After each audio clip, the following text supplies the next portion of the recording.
नमस्कार, आप सभी का स्वागत है। मैं हूं आपके साथ शुभेंदु सिंह। कुशीनगर में बाबर हत्याकांड में बड़ा खुलासा हुआ है। पुलिस और प्रशासन की लापरवाही उजागर हुई और बाबर की पत्नी ने एसपी डीएम से गुहार लगाई थी। 2 फरवरी को बाबर की पत्नी फातिमा ने प्रार्थना पत्र दिया था। बाबर की पत्नी ने एसपी को भी प्रार्थना पत्र दिया।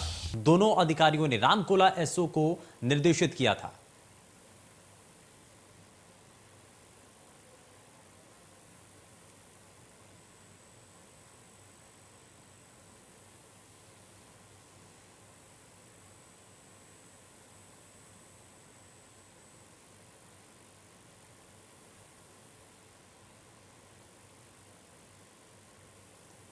तो बाबर हत्याकांड में बड़ा खुलासा हुआ है और बाबर हत्याकांड के अंदर ये साफ हो रहा है कि इससे पहले पुलिस प्रशासन को इस बारे में जानकारी दी गई थी और इसके बावजूद भी कोई कदम नहीं उठाया गया। 2 फरवरी को बाबर की पत्नी फातिमा ने प्रार्थना पत्र दिया गया था।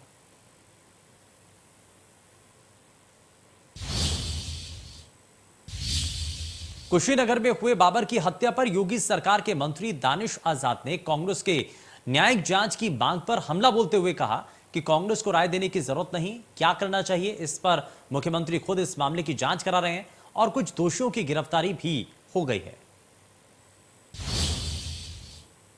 कुशीनगर में बीजेपी वर्कर बाबर की हत्या इसलिए हो जाती है तो जय श्री राम का नारा लगाता है और बीजेपी के जीत के जश्न में वो मिठाई बांट रहा था। हमारे साथ बातचीत करने के लिए दानिश आजाद है जो योगी सरकार में मंत्री है। मंत्री जी, हत्या हो जा रही है, कसूर उसका इतना था कि बीजेपी का वर्कर था।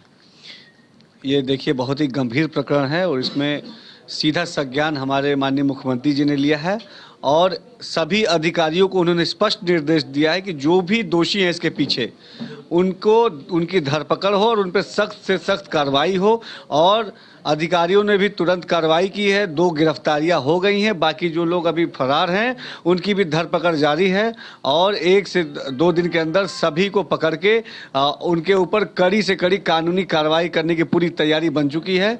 और ये जितने भी इस तरह के जो समाज में न्यूज़ेंस फैलाने वाले लोग हैं, जो समाज में इस तरह के काम करते हैं, उनको हम इस घटना के बाद ऐसा दंडित करने वाले हैं कि समाज में एक मिसाल पैदा होगा कि उत्तर प्रदेश की जो योगी सरकार है, ये योगी जी का उत्तर प्रदेश है। यहाँ अपराध का कोई जगह नहीं है। अगर अपराधियों के पास अब केवल 2 विकल्प है, या तो अपराध करना छोड़ दें या उत्तर प्रदेश छोड़ दें। दानिश, ऐसा नहीं लग रहा है कि जिस आप लोग पहले आरोप लगाते थे वेस्ट बंगाल को लेके, अब उत्तर प्रदेश में सियासी वर्करों की हत्या हो रही है, ये आरोप विपक्ष का भी है, ये आरोप आम पॉलिटिकल वर्करों का भी है। देखिए, सबसे पहले तो हमको उस परिवार के साथ पूरी संवेदना है और उस परिवार के जो हमारे जो लोग हैं उनको मैं ये भरोसा दिलाना चाहता हूं कि हमारे माननीय मुख्यमंत्री जी उनके साथ खड़े हैं। और ये जो उन्होंने अपना एक बेटा खोया है, लेकिन उनका एक दूसरा बेटा योगी है जो उनको न्याय दिलाएगा। और जो भी एक गलत चीज़ें उत्तर प्रदेश में हो रही हैं, उस गलत चीज़ों को हम तुरंत बंद करेंगे। हम पूरे प्लान में हैं कि सभी जगहों को हम ऐसे चिन्हित करेंगे जहाँ इस तरह की एक्टिविटीज़ प्लानिंग हो रही है। सभी हमारी इंटेलिजेंस यूनिट लगी हुई हैं हर जिले में। ऐसी और भी प्लानिंग अगर कहीं होगी उसको भी चिन्हित किया जाएगा और उसको घटना होने से पहले उसको रोका जाएगा। ऐसी पूरी प्लानिंग चल रही है। कांग्रेस ने न्यायिक जांच की मांग की है, जुडिशली न्यायिक की। आराधना मिश्रा है, विधानमंडल दल की नेता है, उन्होंने कहा कि न्यायिक जांच होनी चाहिए। देखिए, कांग्रेस को कुछ बताने की जरूरत नहीं है। ये उत्तर प्रदेश का सुशासन का प्रदेश है, ये सब कोई जानता है। ये योगी जी का प्रदेश है और योगी जी में पूरी तरीके से सबको न्याय मिलेगा, ये आप सभी लोग पूर्ण भरोसा रखें। हमारे साथ बातचीत करने के लिए योगी सरकार के मंत्री दानिश आजाद थे। उन्होंने कहा कि कांग्रेस को इसमें इंटरफेयर करने की जरूरत नहीं है। जो कुछ देर पहले कांग्रेस के नेता ने मांग किया था कि कुशीनगर की जांच न्यायिक अधिकारी से होनी चाहिए। बाबर हत्याकांड में क्या कुछ कहना है कांग्रेस नेत्री आराधना मिश्रा का, जरा वो भी आपको दिखाते हैं। चर्चा थी कि योगी में पुराने उन मंत्रियों की वापसी होगी जिनकी परफॉर्मेंस सही रहा है।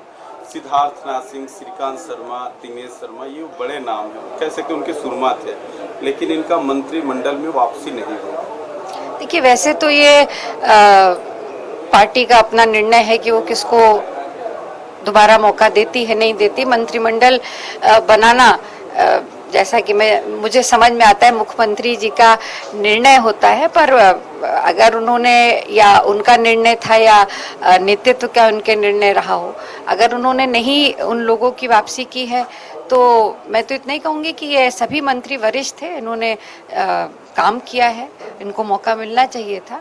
पर अगर निर्णय हुआ है तो ज़रूर कोई ना कोई उनके लिए वैकल्पिक कुछ ना कुछ व्यवस्था की गई होगी। और ये निर्णय तो क्योंकि सरकार का, उनके नेतृत्व का है, मुख्यमंत्री जी कौन किसको मंत्रिमंडल में रखेंगे तो निर्णय वो रखते हैं।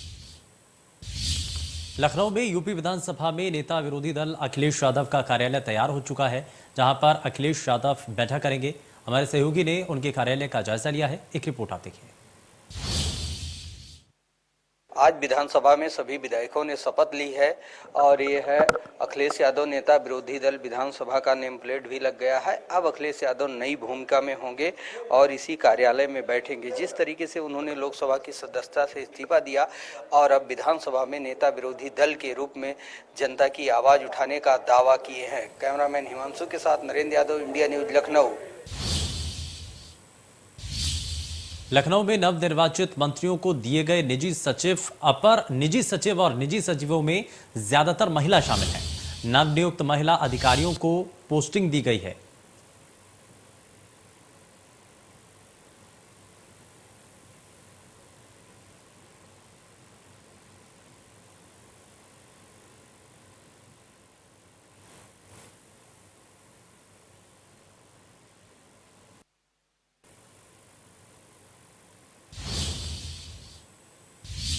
उत्तर प्रदेश विधानसभा सदन में शपथ ग्रहण के दौरान बुंदेलखंडी भाषा की गूंज सुनाई दी। इतिहास में पहली बार यहां किसी विधायक ने बुंदेली भाषा में शपथ ली। यहां अधिकांश विधायकों ने हिंदी और संस्कृत में पद और गोपनीयता की शपथ ग्रहण करती हैं। वहीं झांसी की गरौठा विधानसभा के विधायक जवाहरलाल राजपूत ने बुंदेली में शपथ ली।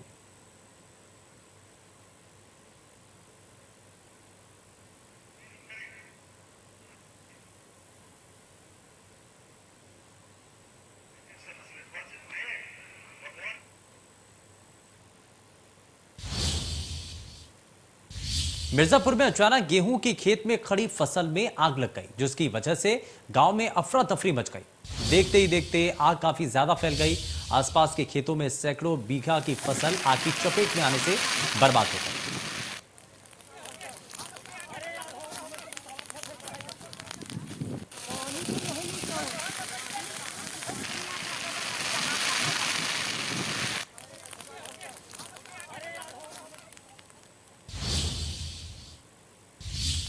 अंबेडकर नगर में पुलिस को बड़ी सफलता मिली है। पुलिस ने 9 पिस्टल और 18 मैगजीन के साथ अवैध असला तस्कर को गिरफ्तार किया।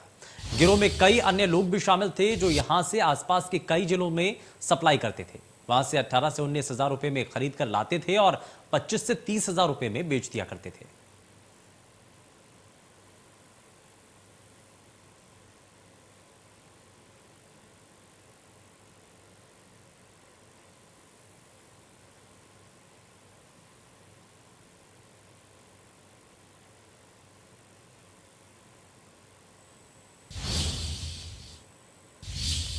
केंद्र और प्रदेश सरकार की सबसे महत्वाकांक्षी योजना के तहत गरीब लोगों के लिए चलाई जा रही फ्री राशन योजना में एटा से एक बड़ा घोटाला सामने आया।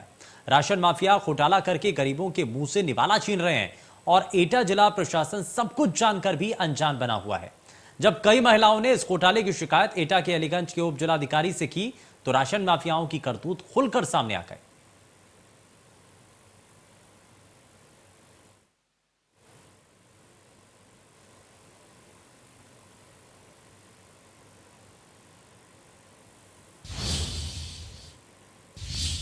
संगम नगरी प्रयागराज में बाहुबली पूर्व सांसद अतीक अहमद के बाद उसके करीबी के खिलाफ भी पीडीए ने बड़ी कार्रवाई को अंजाम दिया। पीडीए ने अतीक अहमद के गुर्गे खालिद जफर की अवैध प्लॉटिंग पर बुलडोजर चलाया। गौरतलब है कि खालिद जफर और उसके भाई ने धूमनगंज थाना क्षेत्र में 45 बीघे में अवैध प्लॉटिंग कर ली है, जिससे पीडीए से लेआउट पास नहीं है। अतीक अहमद के करीबी के ऊपर अब ये कार्रवाई होती हुई नजर आ रही है।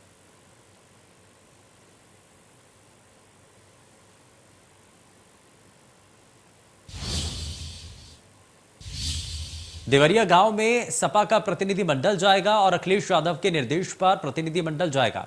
24 मार्च को दलित महिलाओं की पिटाई हुई और पुलिस द्वारा पिटाई करने का यह मामला सामने आया था। पीड़ित परिवार से मिलने के लिए यह प्रतिनिधिमंडल आ रहा है।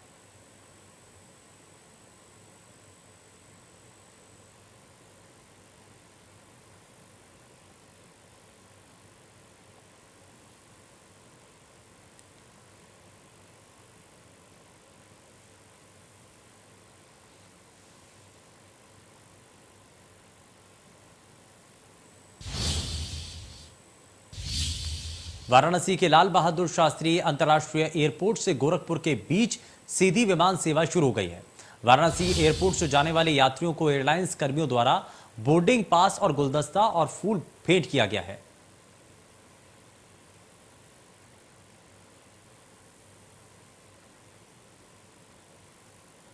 तो यात्रियों को एयरलाइंस कर्मियों ने गुलदस्ते और फूल भेंट किए हैं और अब गोरखपुर से वाराणसी के लिए फ्लाइट भी शुरू हो चुकी है और इससे लोगों में बड़ा उत्साह भी है।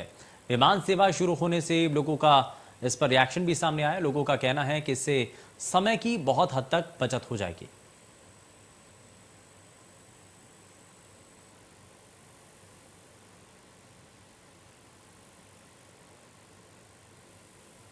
तो अब गोरखपुर से वाराणसी के लिए जो अब एक लंबा सफर करना पड़ता था, उस समय को अब कम कर दिया गया।